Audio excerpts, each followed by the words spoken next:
And, Coach, I thought the offense could have put up a lot more than 10 points this past week. The offense put themselves in positions to score, but just couldn't execute at the end. They had some turnovers and the turnover on downs. Well, it's going to be the big thing going forward for this offense to be able to get the ball in the end zone and finish those drives. When you go back, RJ, you're right. There were times where we were able to move the ball, in the open field.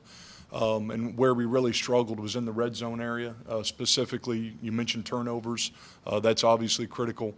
But when you really look at it, we've got to become more of a detailed team, a team that takes a lot of pride in the minute things. And those things ultimately add up and stack up throughout the course of a game. And offensive football, defensive, all of football is about 11 guys playing in harmony and in unison. It's not only good enough to be in the right spot and do your assignment correctly, but it's winning at that job and proper technique, proper fundamental. That's what details are, and that's what the little things are that are the difference. And so really when you step back and look at it, it's those things. And we've got a lot of guys that are doing a lot of really good things. We got to continue to put it together with consistency, and we got to be able to master the details. And if we do that, and we've obviously got to eliminate turnovers, our offense has the ability to score and move the ball.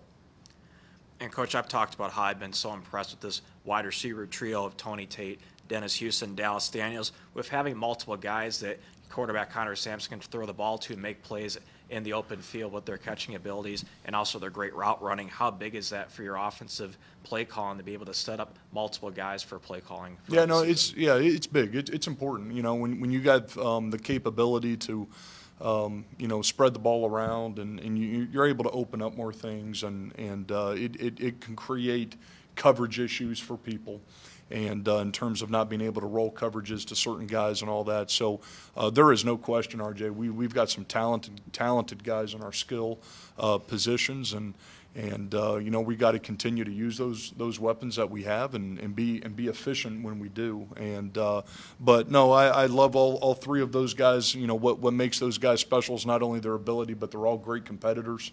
And those guys aren't your typical receiver type guys. They're football players. They embrace the physicality of the game, and so those guys are going to continue to be a major part of what we do. And defensively, the defense made good plays at times during the drives to stop South Dakota State, but then just the Jackrabbits would hit that big play that get themselves in the end zone. So how does the defense continue to build off of this past game and continue to improve this season? Yeah, when you look at it early on, it was third and longs, where we struggled, and we gave up too many third and long situations, and first and second downs on defense, you earn the right to get teams into third and long, and those situations are tough to convert on offense. And on the flip side, us defensively, we've got to be able to get them off the field. And then you already mentioned it, and I mentioned it earlier. It's explosive plays. Explosive plays change games. They change momentum in games.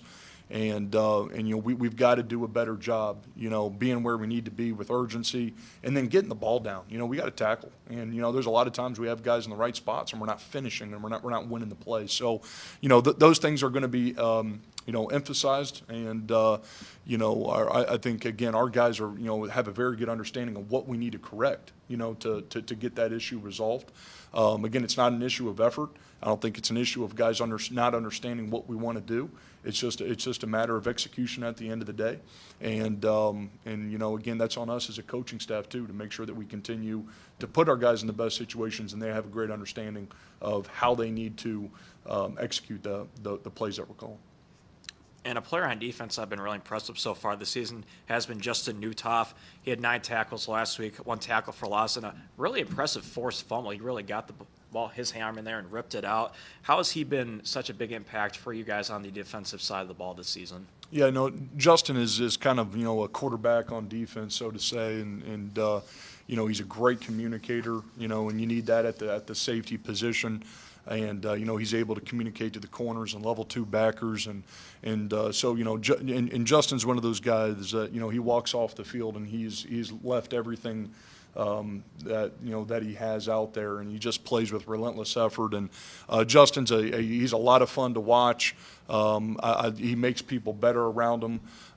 He is just one of those guys that kind of wills things to happen, and a lot of it is through effort. And so, again, pleased with Justin, and I know he's only going to continue to gain confidence as we go along, and then trust in his teammates around him. And so, again, Justin's doing a great job for us, and he's got to continue to do that, and even continuing to improve, from week to week for us. Back here in Love the Next Sports Network pregame show, RJ Larson now joined by Western Illinois head coach J.D. Gravina.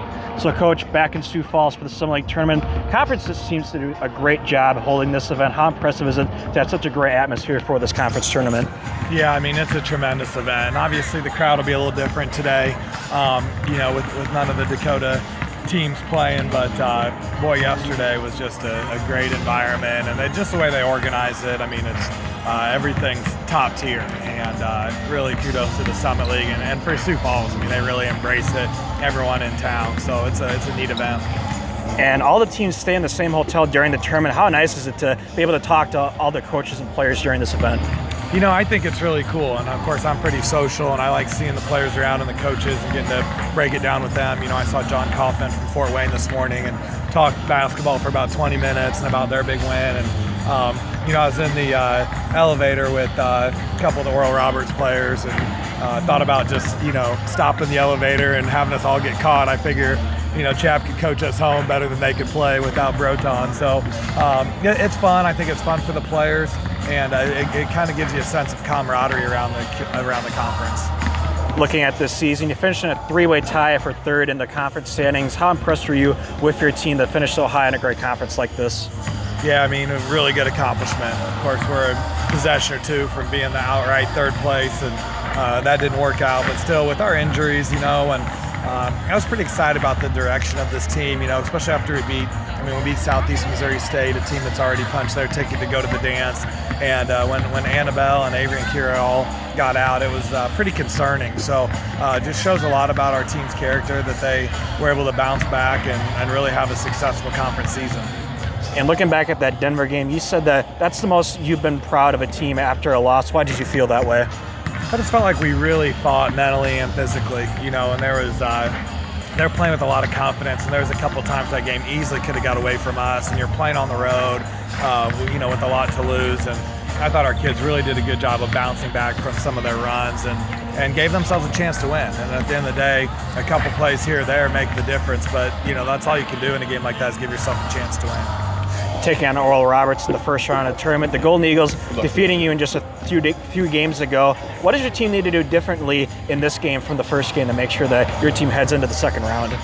Well, we had a really poor fourth quarter, and we took some bad shots, and I feel like part of that's how games go when you're on the road a little bit. They hit some big shots, and then we kind of were playing catch up the rest of the way. So we got to guard them tough. I mean, they're so well-rounded. We don't want to give them easy baskets on the inside, but they also shoot it pretty well, get to the free throw line, and then treat them out here at the end of the day. We've got to be able to score points. We've got to get to the free throw line, knock down free throws. We've got to knock down some threes and get to the basket a little bit. So it's just kind of a body of work type of game plan where I don't know if there's one thing we really need to do that can guarantee us victory, except maybe rebounding. I mean, we really struggled rebounding at their place, and they're one of the better rebounding teams in the league. So we've got to find a way to kind of neutralize that advantage.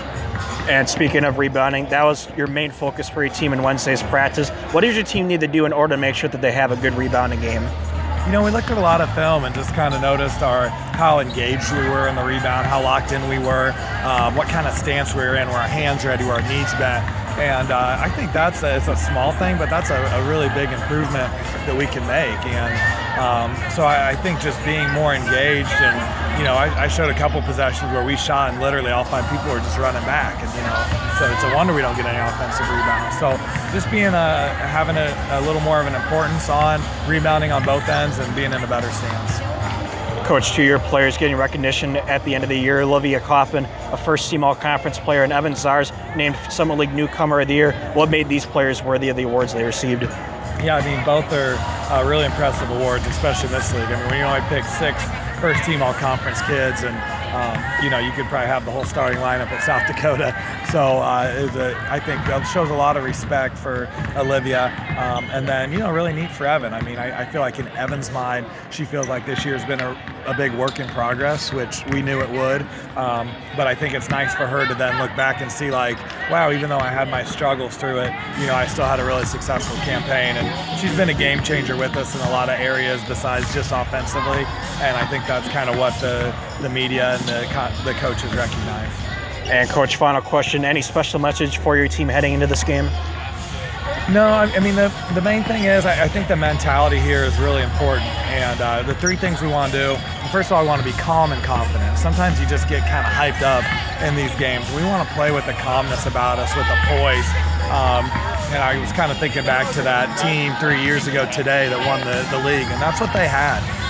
They weren't the most fiery team, but boy, they were confident. And then the last thing is just believing, and that's what that team did. They believed in themselves so much, and I think that's something that our team, it comes and goes a little bit, that self-confidence. And so believing that we belong here, believing that we can win this game, I think is really important. All right, thank you very much, Coach. Good luck today. Thanks, RJ. Appreciate it. Back here in the 11X Sports Network as the Pioneers heading back out on the court, as is Western Illinois. Right now it's 10-5 Denver, 4:37 left here in this first quarter play, just coming out of the media timeout. As it looks like it will be Malonga inbounding here from the baseline for Denver. Claire Gritt off to a very fast start in this game. Came into this game averaging 7.4 points per game, and she already has 8 points in this first quarter on 3-4 shooting. She's knocked down a triple and completed a three-point play already. She also has a steal and a pair of rebounds. As Charlotte Levison checking in here really quick. And it's just waiting on the official to give the ball to Malonga to resume play here. We got another buzz, and now Malonga gets the ball. Gives it in. It got tipped by Evan Zars, but it goes right back out of bounds. Zars, a good heads-up play there. That would have been an easy layup for Claire Gritt, but Zars, good heads-up defense to knock it out. And now Megan Boyd off the amount, tries a jumper right away, and she knocks it in from the right corner. Not quite a three-pointer. It's going to be a deep two for Megan Boyd, but she's on the board now, 2 points. It's a 12-5 Pioneers with 4:26 left in the first quarter. And now here's Loza Flutes. Up top behind the dribble, guarded by Anna Jackson. Right wing feed over to Sam Pryor. Now gives it right back to Lutz. Lutz trying to attack inside, back at the Pryor. Pryor, another wide open three. Sam Pryor knocks it in again. Pryor back-to-back threes here. She now has 6 points in this first quarter. Makes it 12-8 Denver, 4:07 left here in the first. So two big buckets there from Sam Pryor. Before that, Western was 0 of 7 from three. There's a three-point attempt by Claire Gritt. Got tipped around, no good. Shot was no good at the back of the rim, and Western Illinois grabs the rebound. Now here comes Lutzefeld attacking inside the paint, pass out to Anna Dietz. Dietz tries a wide open three. Anna Dietz can't quite knock it in, no good at the back of the rim. Anna Jackson there for her second rebound of the contest. Now Jackson goes out left wing here. The Claire Gritt attacking baseline, gives it back up top now to Jackson. Jackson tries a three. That one in and out for Jackson. And Loza Flutes grabs the rebound for the 11X. 3.5 minutes to go in this first quarter. 12-8 Pioneers. Pass up top to Sam Pryor. Now right over to Lutz. Lutz tries a three. That one good for Loza Lutz. Lutz left wide open for the right wing. She splashes home. The 11X third triple of the game. Western Illinois being very aggressive from behind the arc this game. They've already taken 10 three-pointers here in this first quarter. They've been able to knock in 3 of them. It's 12-11 Denver, 3:10 to go in the first quarter. Malonga pass out here to Claire Gritt, left wing, guarded by Sam Pryor. Now gives up top to Megan Boyd. Guarded here by Gilmore. Boyd looking to attack inside, pulls up from a range jumper. That one no good at the back rim, and it bounces over the backboard out of bounds. And ball goes back to Western Illinois. And now Cara Flores and Danny Nichols checking back in here for Gilmore and Evan Zars. And Oji Azudu back in the game here for Simba Malonga. And even 3 minutes left here in this first quarter. Pioneers leading the 11X 12-11. But Sam Pryor and Elizabeth Lutz able to get some three-point buckets here these last few possessions to get Western back within one. Right now on a 6-0 run the past minute, 34 seconds. Dietz pass up top to the Lutz, guarded by Megan Boyd. Lutz now on the dribble. Boyd right on her, gives over to Anna Dietz. In the corner on to Cara Flores. Flores now gives it back to Dietz. Dietz a wide open three from the right wing. Anna Dietz can't quite knock it down, but Sam Pryor gets the offensive rebound. Goes back up near the right block, but can't quite knock it in out the backboard. No good. And rebound there by Oji Azudu. Now here's Levison back up top to Azudu. Now gives over to Claire Gritt. Britt now lost the ball for a second, stole here by Elizabeth Lutz. Now Lutz, a fast break layup attempt on the other end. Shot is going to be good off the glass for 2. Elizabeth Lutz came into this game leading the Summit League in its steals per game with 2.5, and already have 1 steal here in this first quarter. Makes it a 13-12 Leatherneck lead with 2:10 to go. Western now in an 8-0 run the past 2 minutes and 11 seconds. Here's a pass out now to Anna Jackson. Jackson trying to answer her shot from the right corner, no good, off the front of the rim, and rebound by Western Illinois. Now here comes Nichols attacking inside, back up to Flores. Flores wide up a 3 from the right corner. Flores knocks it in from downtown. Flores splashes it in, her first 3-pointer of the game. Makes it her 24th 3-point bucket of the season. Now Western on a 11-0 run the past 3 minutes and 21 seconds, and they lead 16-12, a minute 40 to go here in this first quarter of play. There's a bounce pass over to Azudu, right block. Got him, Danny Nichols, and Azudu shoves her down. No offensive call, which is surprising, and she easily knocks in the layup for 2 off the glass. And now here's Elizabeth Lutz on the arm. Pulls up for immediate 3. That one no got the back of the rim. It's tipped around. It's going to be controlled here by Lutz. Now the ball's on the ground. We're going to say kick ball violation on Western Illinois, so Denver gets the ball back. So good heads-up play there by Sam Pryor, tipping that one back to Lutz, but it went off of Lutz's foot. So unfortunately, Denver will regain possession. A minute 23 left here in the first quarter. Right now it's Western Illinois 16, Denver 14. That last bucket by Ozudu snapped an 11-0 Leatherneck run. As here's Grit up top now to Azudu, guard by Danny Nichols. Here's over that Megan Boyd now, guard by Clara Flores, back up to Azudu left wing. Azudu up top now to Grit. Looking for Azudu down low, can't get it to her. Now gives a right wing over to Lovison. Lovison now back up top to Grit. And the shot clock here for the Pioneers. Here's Grit now up top, going attacking inside against Elizabeth Lutz. Tough shot, no good off the glass. And it's going to be controlled by Anna Jackson, but she lost the ball. Now it's stolen here by Elizabeth Lutz. Now Lutz lost it, and now we got a whistle. And now they're going to say kicked ball on Denver. So another kick ball violation there. Lutz just somehow lost it. Anna Jackson got a steal, but looks like Jackson just kind of dribbled it off one of her teammates' foots there. So Western regains possession now after some turnovers. And now Lutz will take a pass to the midcourt line from Evan Zars. Here's the right wing over to Anna Dietz. Dietz now in the right corner to Cara Flores. Flores now on the dribble guarded here by Lovison. Looking to attack inside. Now gives it across the court here to Lutz. Now up top to Anna Dietz. Dietz now gives in the paint here inside the Flores. Flores tries a mid-range jumper. That one's going to rattle in for Cara Flores. Flores with a nice mid-range J there. Gets her second bucket. And she now has, all right, so that's her third bucket now. She now has 7 points on 3 of 6 shooting. Makes it 18-14 Western with 18 seconds left in the first quarter. No shot clock, so the Pioneers can hold for the final shot if they choose to. As Grit looking to attack inside, 10 on the clock now. A crossover movement, gets a couple screens against Lutz, looking to attack. Now stops just into the free throw and gives out to Boyd. Boyd now 3 on the clock, tries a cheap 3-pointer. That one no good on the backboard. Buzzard will sound, and that will end the first quarter of play. So Western Illinois was down 12-5 early on, but they end the first quarter on a 13-2 run, and they have a 18-14 lead after the first quarter of play. So we're going to take a 90-second break here on Leatherneck Sports Network. We'll be back to resume the second quarter right after this.